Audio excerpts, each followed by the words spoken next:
Привет, добро пожаловать обратно в Ламрим, это Геша Майкл Роуч. Картинка, которую вы только что видели, это мастер Дharmakirti, и он жил около 1500 лет назад, и он поможет нам доказать кое-что. Он великий дебатер, великий логик, и он мастер ясного мышления. В наши дни не люблю называть это логикой, все ненавидят логику, логика скучна, но мастер Дharmakirti, он был как ясное мышление. Просто научитесь ясно мыслить. Если вы видите дым, значит есть огонь. И как мы можем это использовать для развития бодхичитты? Мы постараемся развить видение бодхисаттвы. Но чтобы сделать это, нам нужно доказать, что все были нашей мамой. Давайте перейдем к тексту. Он называется Пабонка Ринпоче цитирует в своем Ламриме, он цитирует стих Дharmakirti, и он начинает цитировать его и говорит: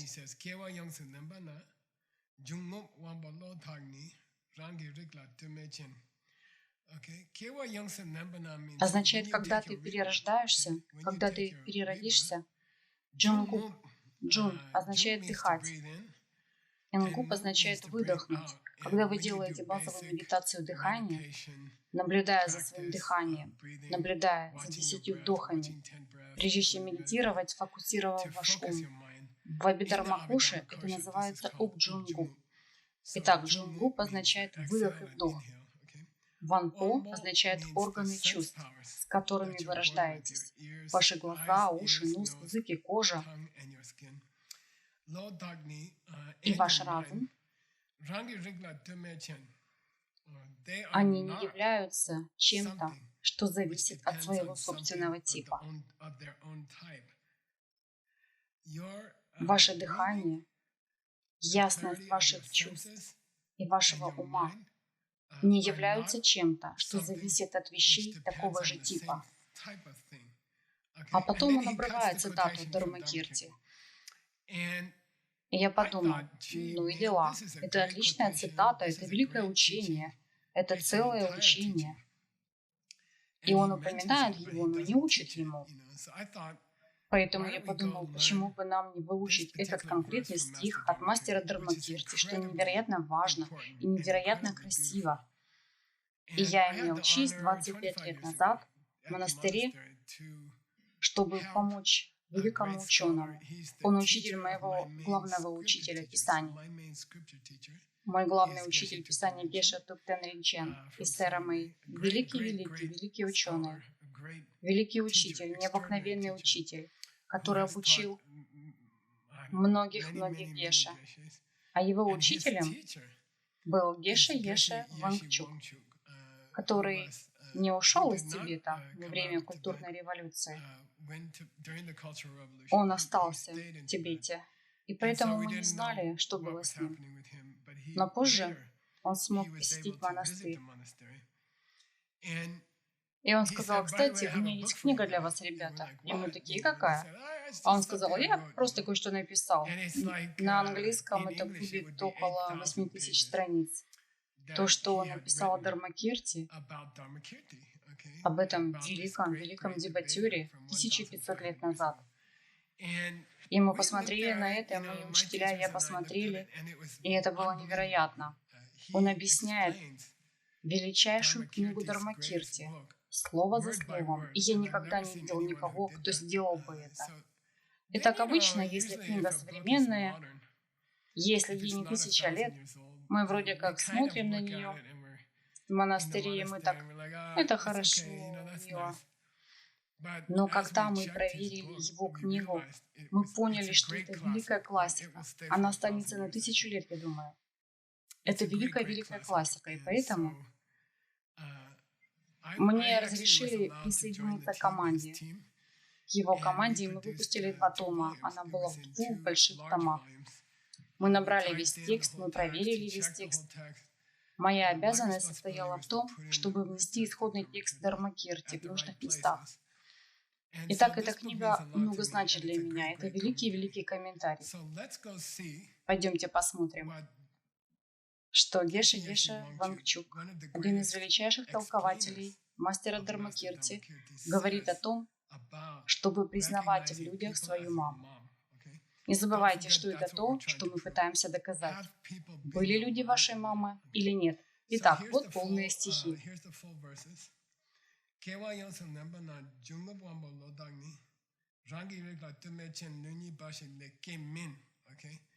И я не буду, я просто их прочитаю, и тогда мы ничего не поймем. А тогда мы обратимся к комментарию Геши Вангчука, и он все прояснит.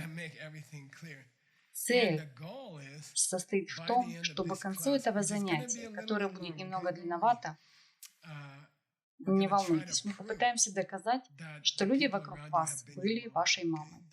Это отличное доказательство. Это одна из величайших классических причин для логики. Доказать свои прошлые и будущие жизни. И доказать, что все были вашей матерью. Почему буддисты изучают аргументацию или логику? Это для того, чтобы доказать такие вещи, что все были вашей мамой. И тогда вы начнете относиться к людям по-другому. Если вы понимаете, если вы можете доказать себе, что они были вашей мамой, тогда вы на полпути к тому, чтобы стать бодхисаттвой. Когда вы принимаете следующее рождение,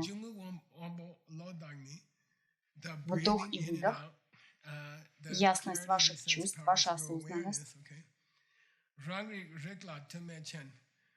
что-то, что не зависит от того, что было до них.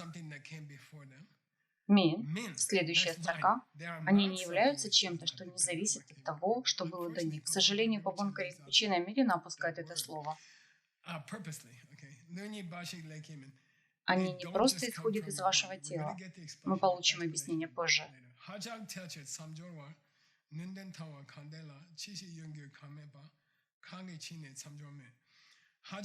Означает это слишком много, логически это слишком много. Когда вы совершаете переход к новой жизни, вы видите, что ваши чувства обладают своими собственными органами. Вы проверяете, что там. Там ничего нет. Что же заставило вас совершить переход в новую жизнь из вашей старой жизни?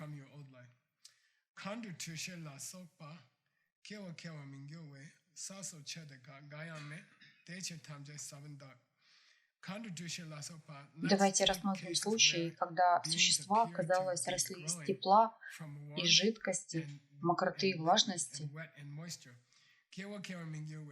И если они не родятся таким способом, тогда у них нет никаких элементов земли. Поэтому все состоит из семян. Это пока не имеет смысла, не волнуйтесь. Я просто хочу, чтобы исходный текст был в вашем сознании.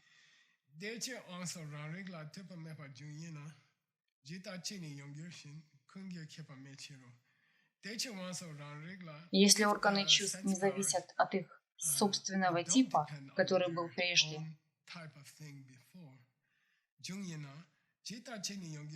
как это произошло, все произойдет так же.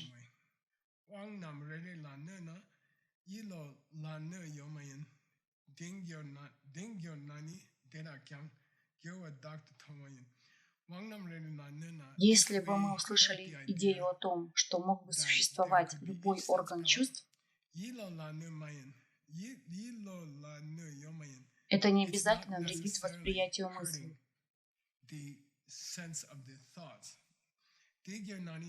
Если бы это было так, вы бы увидели, как они тоже меняются. Не беспокойтесь о смысле, я просто загружаю эти слова в ваш ум.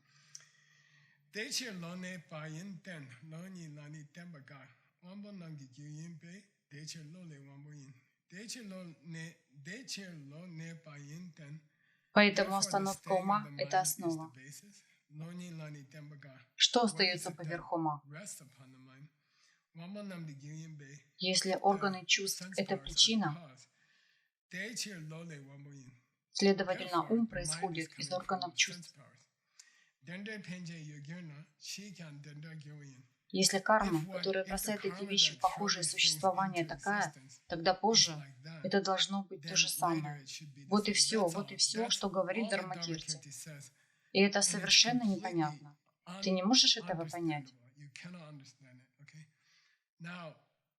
Здесь Еши Вангчук входит в комнату и говорит: «Не волнуйтесь, я ваш человек, я объясню вам это. На самом деле, я дам вам объяснение, и в каждом предложении я буду использовать слова Дharmakirti, и это называется сингха. Я вставлю слова Дharmakirti в предложение, и мы докажем, что все были вашей матерью». Вау, давайте сделаем это. Теперь комментарий. Означает: смотри, когда дети рождаются, сначала они начинают дышать. И я думаю о Майтри, который является сыном двух наших друзей, Нур и Сейджи Арау. У них недавно родился ребенок, вот это ребенок, прекрасный ребенок. Это произошло 2 месяца назад, 6 недель назад, и он начал дышать. Означает, его органы чувств, его глаза живые. Вы можете посмотреть его глаза, и вы знаете, что он уже, может быть, он не видит ясно, но он уже смотрит на вещи. Здесь означает тенденция, ментальная тенденция. Можно сказать, его настроение ребенка. У ребенка бывают особые настроения. Когда ребенок выходит из своей мамы, уже в течение нескольких дней он дышит. У них есть сила, они смотрят вокруг. И ум в коренном тексте означает Ербакчин. У них есть отношение к миру. Некоторые дети капризничают, некоторые дети щедры, некоторые дети счастливы. Я знаю, что у Вероники было 2 мальчика. Она говорила, что один мальчик все время был счастлив, другой мальчик все время плакал. И они не отличались, они не росли в разных домах, они не росли, питаясь разной пищей. У них было только, как это называется, такая особенность характера, отношения. Как еще это можно назвать? Личность, разные личности. У них разные личности с самого начала. И так он говорит, что эти вещи, жизнь в существе, дыхание, которое указывает на жизнь, чувственное осознание и личность, которая является умом. Сейчас я иду по исходному тексту. Я подчеркну исходный текст, так что вы можете видеть, как Еши Вангчук соединил исходный текст со своим предложением. Очень красиво. И он не пропустил ни единого слова. Когда этот ребенок рождается,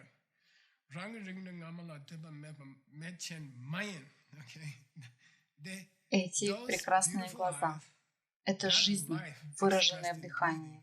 И это личность, которую он уже демонстрирует. И, кстати, Майтри очень счастлив, дружелюбен. Его главная особенность характера — голод, как Геша Майкл. Нет. Но это не что-то, что появилось из ниоткуда. Его дыхание, его жизнь, и его сияющие глаза, глядящие по сторонам, и его собственная улыбка, счастливая индивидуальность. Они должны быть как дым и огонь. Они должны быть подобны дыму и огню. Его личность, блеск его глаз и тот факт, что он живой, подобны дыму, и они являются признаками чего-то, что случилось ранее. Когда вы видите дым, вы видите огонь. Когда вы видите осознанность, должно быть, это произошло от чего-то схожего. Вот и все, где мы находимся. Глаза Майтри как дым. Что-то случилось, прежде чем он появился. И его мама как огонь. Мы не можем видеть огонь, который происходил внутри, но мы видим дым. Итак, можем ли мы сделать какие-либо выводы из дыма? Вот и все.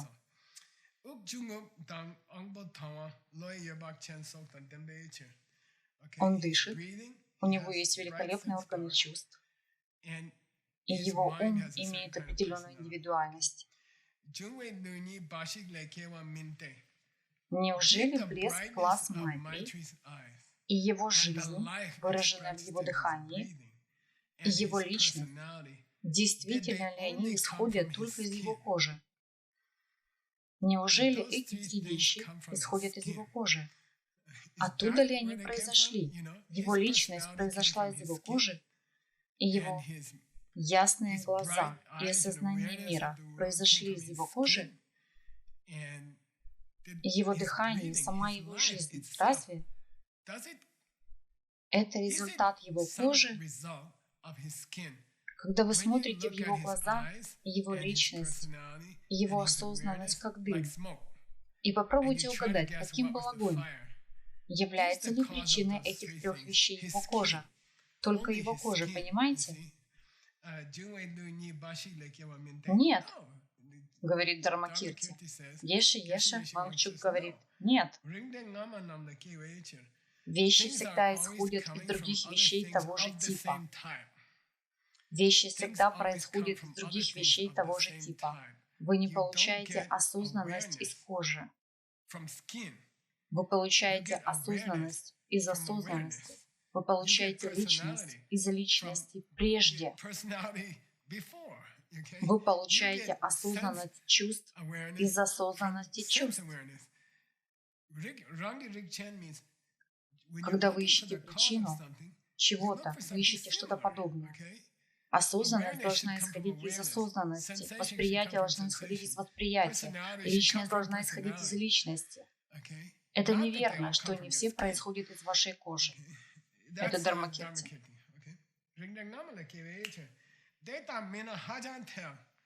Если вы скажете, все это произошло из его кожи, вот и все, да ладно, это чушь собачья. Это слишком. Кто это сказал? Дharmakirti. Давай, спустись на землю. Это значит, вернись в реальность. Давай, вернись в реальность. Что действительно здесь произошло? Тогда вся кожа в мире и все химические вещества в коже, углерод и кислород и азот, они все должны были быть младенцами. Дети должны быть повсюду. Везде есть кислород, везде есть углерод, везде есть азот. Пуф, еще один Майтри. И это исходит из вашей кожи. Это происходит из химических веществ. Происходит ли это из ваших химических веществ? Происходит ли осознанность Майтри и дружелюбие Майтри? Происходит ли это все из химических веществ? Ладно, ты прав. Тогда в любое время, если у вас есть химическое вещество, у вас есть улыбка, верно? Должна быть. Почему химические вещества иногда производят улыбку, и почему такое же вещество не делает этого?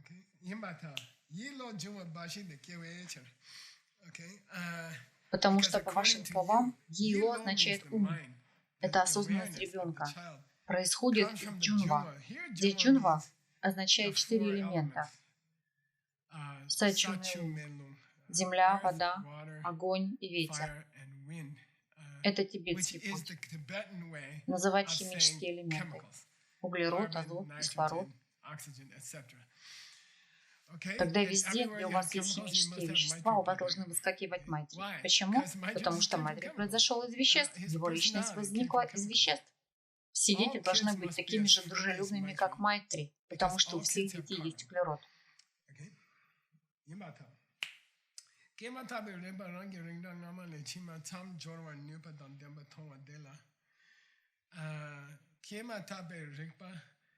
Когда вы смотрите на осознанность ребенка, который только что родился,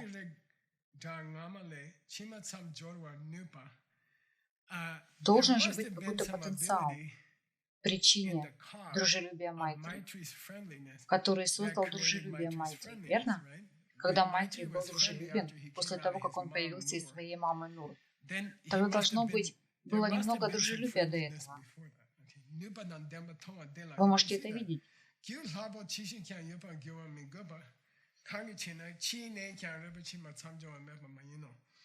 Это не тот случай, когда Майтри умер через 5 минут после того, как он родился. Ум, который был дружелюбен, сразу после того, как он появился, продолжает быть дружелюбным. Дружелюбный ум Майтри, когда ему исполнится 3 года, это признак того, что у Майтри был дружелюбный ум, когда ему был 1 год. И это признак чего-то, что было раньше.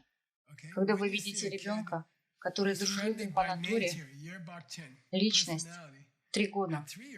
Тогда вы думаете, что, должно быть, были семена до этого в его сознании, когда ему был 1 год. Но кто поместил семена в его ум, когда ему был 1 год? Вы должны подумать, что это произошло от чего-то похожего.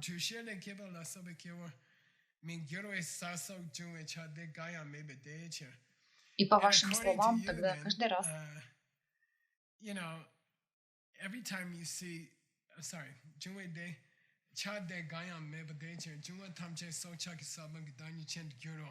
тогда, конечно, всегда, когда есть жизнь, когда есть химические элементы, тогда это должно приводить к дружелюбию Майтри. Если дружелюбие Майтри просто исходит из его кожи или химических веществ в его теле, и если это и есть причина, которая превратилась в его дружелюбие, в то, что его годовалое дружелюбие превратилось в дружелюбие 3-летнего ребенка, тогда должно быть дело в том, что вещества могут вызывать дружелюбие, и это значит, что вы можете произвести дружелюбие в лаборатории. Я думаю, бутылки с химикатами будут дружелюбны или что-то в этом роде. И это немного чересчур, извините. Да ладно, это уже слишком.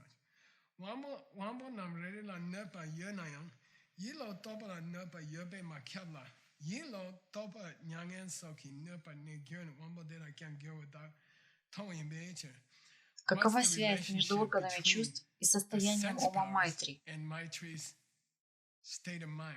Каковы эти взаимоотношения между его физическим глазом, его физическим ухом, его физическим носом и тем, как он себя чувствует, его личностью? Какова связь между его носом и его личностью?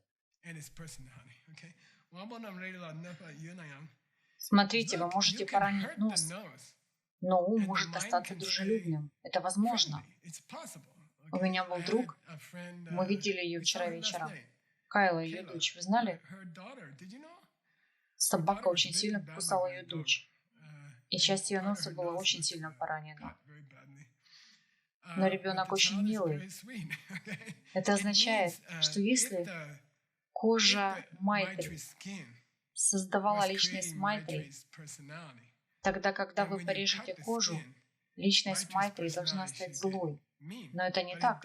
Это указывает на то, что, возможно, кожа не является причиной личной Майтри. Понимаете? Вы можете повредить кожу, но не обязательно вы измените личность. Но если вы причините вред уму, это, как правило, причинит вред телу. Если у человека депрессия в течение длительного периода, как правило, здоровье будет страдать, физическое здоровье ухудшится. Так что это неверно, что физическое тело определяет состояние ума. Но кажется, что состояние ума может повлиять на здоровье физического тела. Вот так он должен пойти этим путем.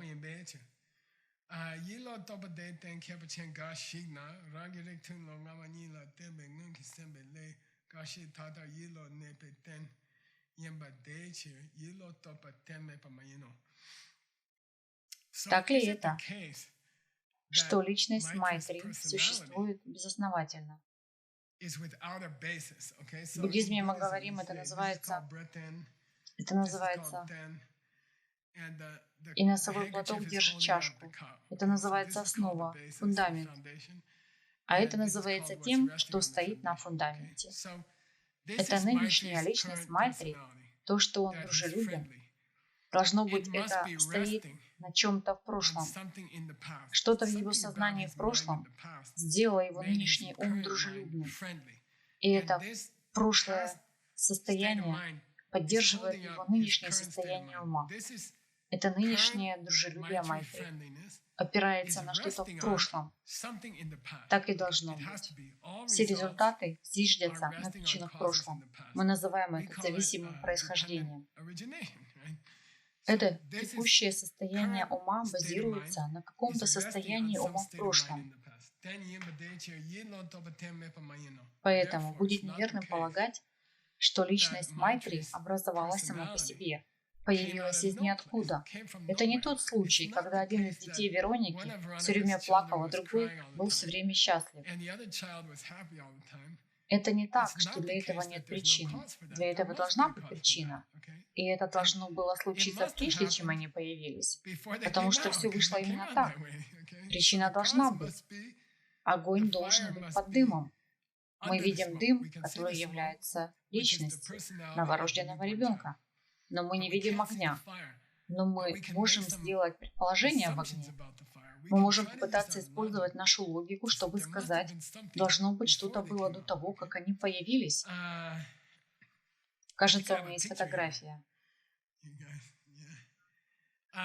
Это столовые приборы. Я не знаю, мои мысли заняты столами и столовыми приборами, потому что я хочу открыть кафе. И посмотрите, вы видите стол, который держит посуду, и столовые приборы, и стаканы. Вы видите стол?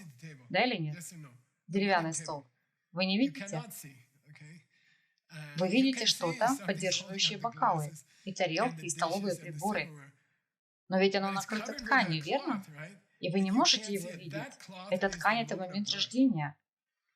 Столовые приборы и посуда – это дружелюбная натура Майтри.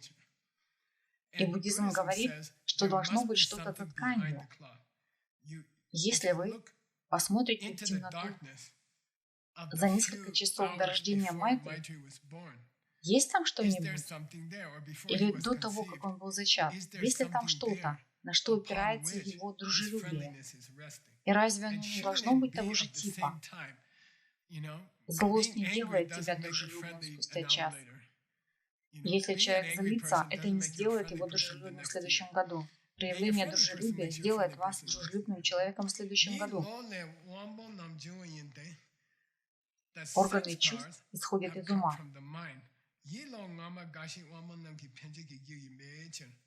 Потому что, согласно буддизму, на сознание вашей прошлой жизни повлияли ментальные семена, которые спроецировали ваши органы чувств, ваши глаза, ваши уши, ваш нос в эту жизнь. Дружелюбие Майтри не возникло из его кожи. Его кожа исходит из его дружелюбия. Теперь Дхармакирти переворачивает все с ног на голову. Опять же, я уже говорил вам, что состояние ума Майтри не произошло из кожи, из его веществ. Ладно, я понял, но знаешь что? Его химические вещества действительно возникли из его состояния ума. Почему? Потому что они пришли из кармы в его уме. Состояние ума в время вашей смерти сильно влияет на состояние ума во время вашего рождения. Должна быть причина, похожая на дружелюбие, которое существовало в уме в прошлом. Я думаю, я могу сказать, да, мы закончили Дхармакирти, мы охватили его стихи в основном. Он пытается сказать, что Майтри не получил свое дружелюбие из химических веществ. На самом деле это кажется доказательством. Кажется, это может быть неким доказательством того, что его физическое тело пришло из его кармы, из его разума, ясно? А теперь Геше Вангчук начинает истолковывать для нас Дхармакирти. И это то, что так здорово о Геше Вангчуке. Во-первых, он объясняет вам значение слов, а потом он останавливается и говорит: теперь хорошо, мы рассмотрели слова, теперь вы знаете, что означают эти стихи. Но что это значит для нас? И это Геше Вангчук, это его стиль. Что это значит для нас? Затем он говорит: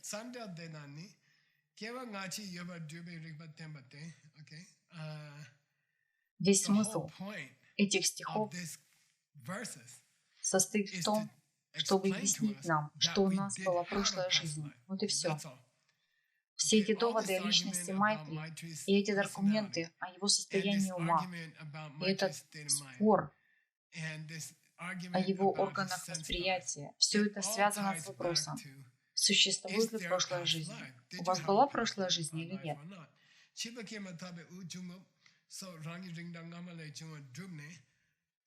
Это сейчас говорит Геше Вангчук. Дхармакирти продемонстрировал, что жизнеспособность, жизнь, дыхание Майтри появились из более ранних причин, которые аналогичны. Жизнь исходит из жизни.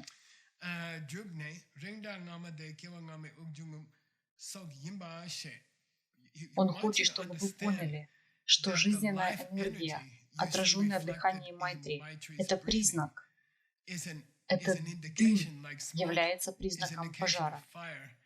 Что Майтри живет, дышит, это признак прежней жизни, дыхание, что означает прошлая жизнь. Это Геше Еше Вангчук. Картинка с рыбкой. Итак, какое это имеет отношение к разноцветным рыбкам?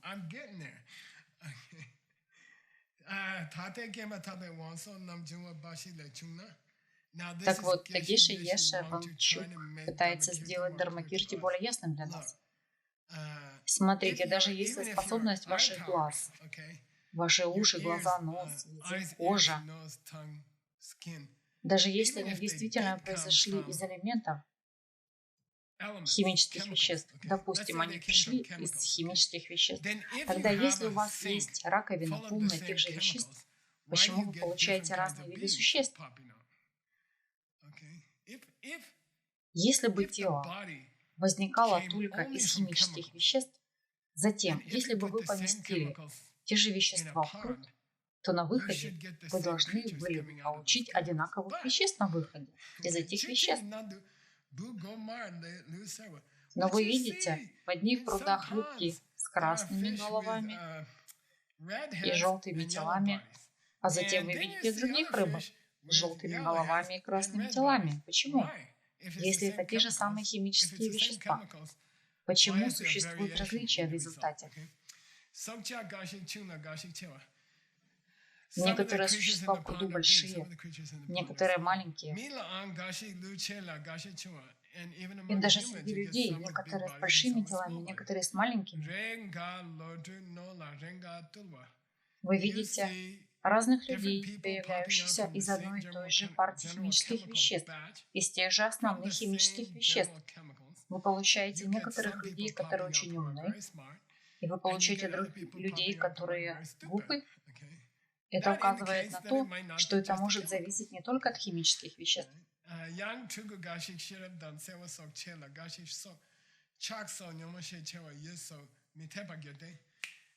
Должно быть, это неверно, потому что мы также видим детей, маленьких детей, которые одарены от природы умом и любовью. Вы видите детей, которые подходят к тебе, ты даешь им конфету, и они хотят вернуть тебе ее. Меня всегда поражают такие дети. Вау! Они сделали то, что я бы сделал. И затем ты видишь других детей, которые очень собственнически относятся к своим игрушкам. Вы пытаетесь заставить их поделиться игрушкой с кем-то другим, и они начинают злиться и драться. Поэтому он говорит, что это указывает на то, что ум этих людей, их личностные свойства, органы чувств не просто происходят из веществ в утробе матери. Если бы они происходили только из химических веществ в утробе матери, не должно было бы быть такого разнообразия результатов из той же партии химических веществ. Из того же запаса химических веществ мы должны были бы получить похожих людей. Если они просто выросли из химических веществ, тогда их личность не будет зависеть от прошлой личности из прошлой жизни. Если они просто выросли из веществ, значит, так как люди растут из тех же видов химических веществ, они должны быть похожи, они не должны быть разными.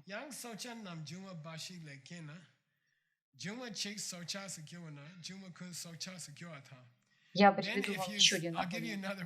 Кто это говорит? Геше Еше Вангчук. Он пытается объяснить нам Дharmakirti. Он сказал: послушайте, я закончил исходный текст. Я научил вас всем словам. Вот что он на самом деле говорит. Если бы живые существа из жизни были созданы только из химических веществ, если бы одна партия химических веществ стала человеком, тогда каждый раз, когда у вас есть эти химические вещества, должен был бы появиться Майтри. Появился Майтри. Почему? Есть азот, кислород. Жизнь должна быть там, где эти химические вещества присутствуют. Если бы дело было только в химических веществах, это создало бы жизнь.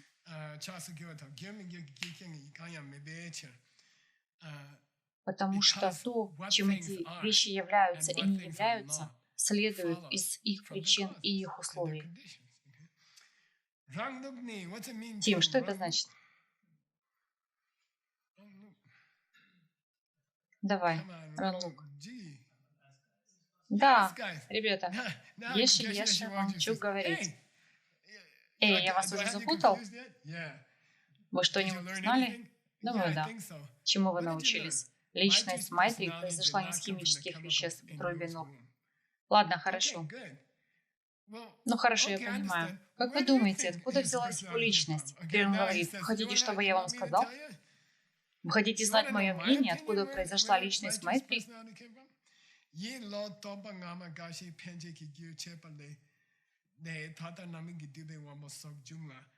Личность Майтри и его органы чувств произошли из кармы, кармических семян, которые были собраны в его сознании раньше, в его прошлой жизни, и они создают его нынешнюю личность. И в частности, конкретные мысли, которые одолевали его, когда он умирал, означают момент его смерти.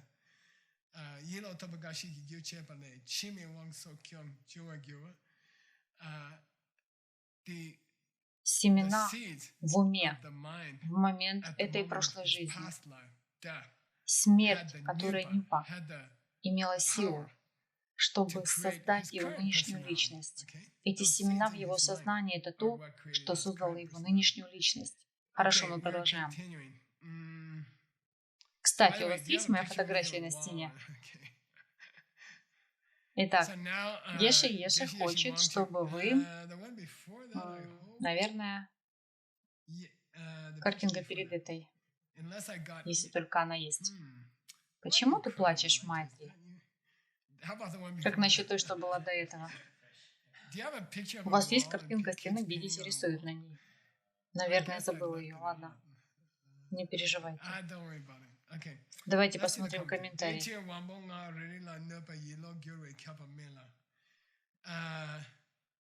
Если вы подумаете об этом, вы можете навредить органам чувств, но это не навредит уму.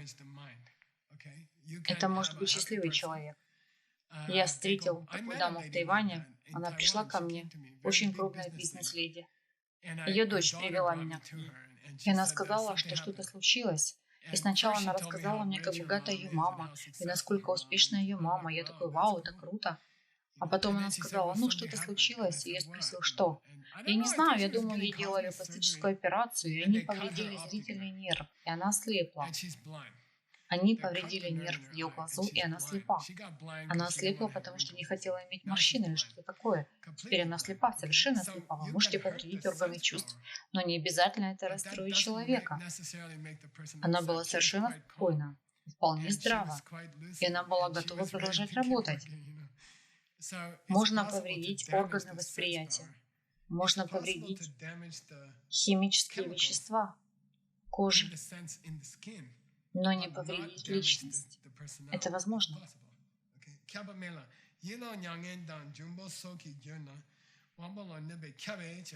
Но если есть какое-то влияние депрессии или горя из-за потери любимого человека, это сильно влияет на ум.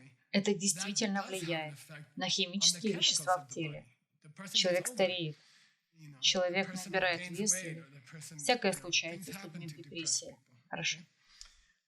Теперь мы можем показать мою люстру Пачи.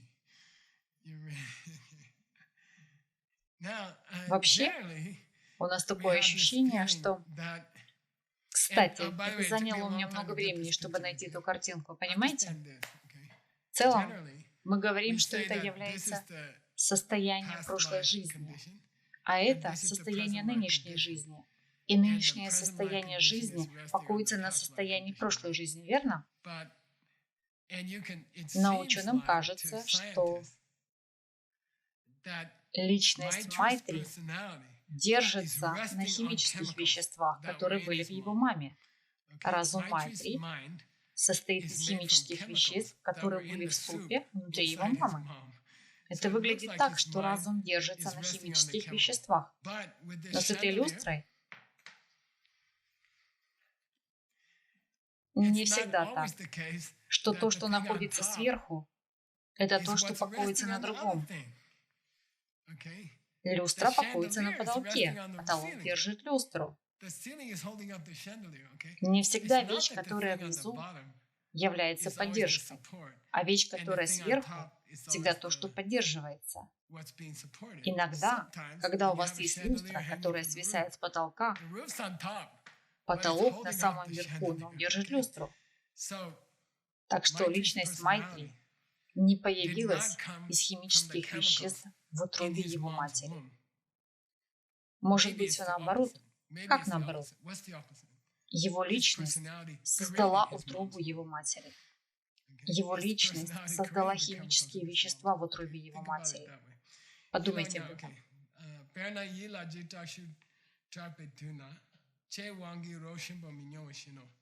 Например, если вы пьете очень вкусный шоколадный коктейль, а потом кто-то приставляет пистолет к вашему лицу, может быть, вы не почувствуете вкус шоколада? Сильный страх может повлиять на органы восприятия. Следовательно, органы восприятия и химические вещества подвергаются воздействию ума, а не ум происходит из химических веществ. Это очень интересно.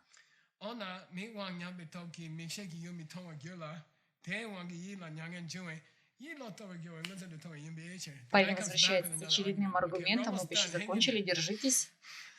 Парень возвращается с очередным аргументом. Да, это прекрасно, но послушай. Когда люди слепнут, они расстраиваются, верно? Большинство людей расстраиваются, когда слепнут. Да, большинство людей расстроится, когда ослепнут. Следовательно, кожа контролирует личность. Вы теряете физическую кожу глаз. Вы будете подавлены и расстроены. Парень говорит, ты же видишь, что, следовательно, есть причина, которая влияет на взаимоотношения между химическими веществами и умом. Люди расстраиваются, когда они теряют глаза, их зрение, то есть химические вещества воздействуют на ум. Потом он говорит, кто это? Еша Вангчук, ведущий Драмакирти, говорит,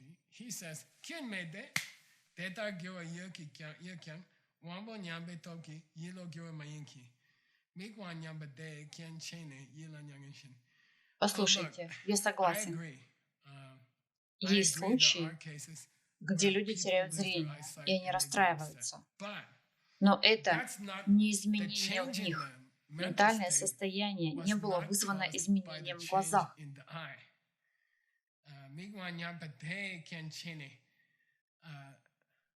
Потеря глаза была лишь одним из факторов, Кен, не главной причиной.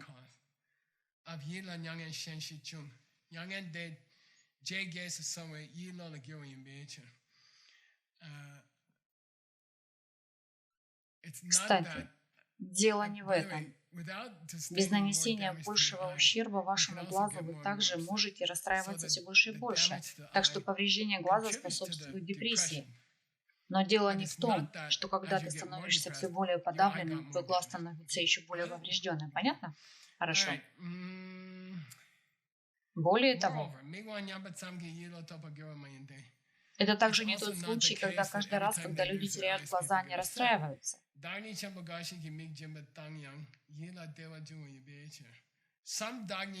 Что это значит? Некоторые махатмы, великие люди, когда они отдают свои глаза, они становятся более счастливыми. Кто-то говорит, не могли бы вы дать мне свой глаз, не могли бы вы дать мне одну из ваших почек? Они такие, конечно, спасибо, что попросили. Да, возьмите мою почку, и они чувствуют себя счастливо. Следовательно, дело не в том, что уменьшение количества клеток из-за отрезания почки, соответственно, снизит уровень счастья. Ты вырезал одну почку, ты в половину не так счастлив. Некоторые люди вырезают и отдают свою почку, и они становятся вдвое счастливее. Следовательно, не клетки создают личность.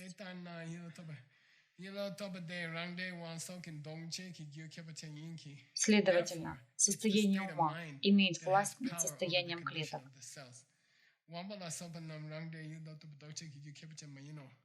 Это не тот случай, когда повреждение клеток должно иметь соответствующий эффект в уме.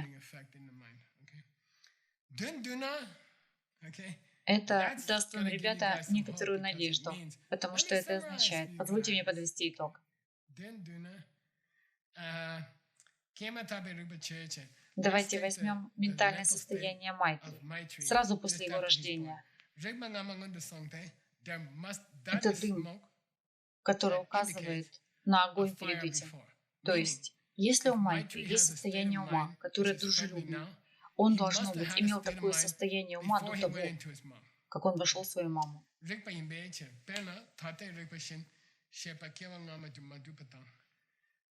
И то же самое произойдет с вашей личностью. Прямо сейчас ваша личность, пока вы слушаете эту длинную аргументацию, поможет сформировать вашу личность. Когда вы закончите это видео, ваша нынешняя личность, пока вы слушаете этот долгий аргумент, создает то, как вы будете себя чувствовать после этого видео. Но то, что вы чувствовали во время видео, является доказательством того, что вы что-то чувствовали до видео. Понятно? Тот факт, что у вас есть ум сейчас, отразится в уме, который у вас будет после видео. Но тот факт, что у вас есть ум во время видео, показывает, что вы имели в уме перед видео.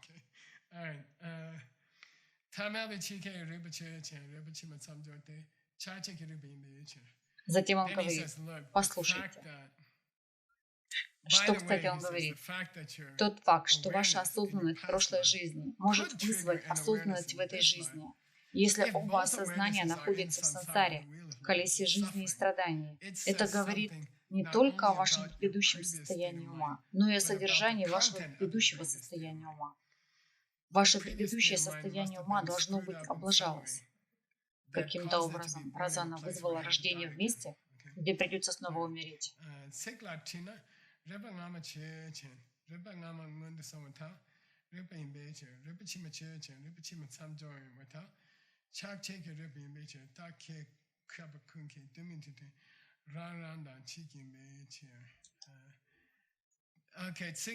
И я пропущу это. Вы хотите пропустить это? Или вы не хотите пропустить это?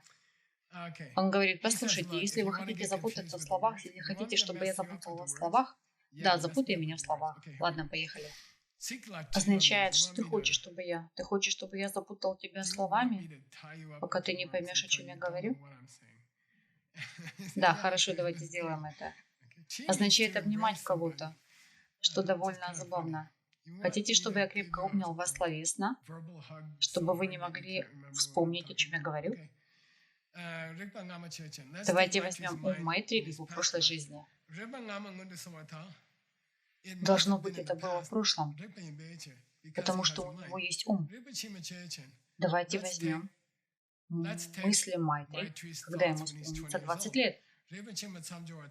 Это должно породить мысли, когда ему будет 40 лет. Почему?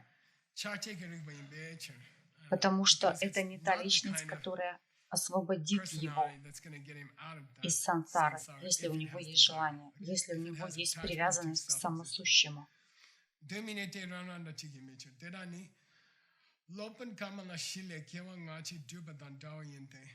Это очень похоже на способ, которым Камала-Шила доказывает прошлую и будущую жизнь. Вот и все, я думаю. Мы можем остановиться здесь. Что теперь, Гешала, что только что произошло? Не спрашивайте меня. Посмотрите видео 5 раз. Слава Богу за видео. Смотрите видео 5 раз. Да, но почему мы только что прошли через это? Я думал, мы проходим ламрим. Нет, вы не понимаете. Он только что доказал, что у вас была прошлая жизнь. Какое отношение это имеет к ламриму? Если у вас была прошлая жизнь, значит, у вас была прошлая жизнь. У вас была мать.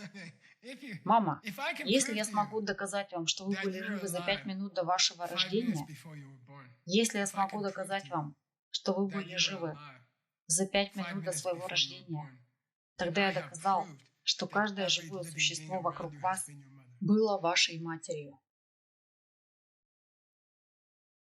Понятно? Я повторю это еще раз. Если я смогу доказать, что вы были живы за 5 минут до своего рождения, что прежде чем вы вошли в свою маму, Если я смогу доказать, что ваш ум работал в тот момент, тогда я доказал, что каждое живое существо вокруг вас — ваша мать. И если вы согласитесь, что вы были живы, и это то, что дало вам жизнь вашей маме, тогда, что само по себе доказывает, что каждый человек, которого вы когда-нибудь встречали в своей жизни, был вашей мамой. Мы свяжем это в следующем шоу. Мы свяжем это на следующем уроке. Но не забывайте, что я сказал.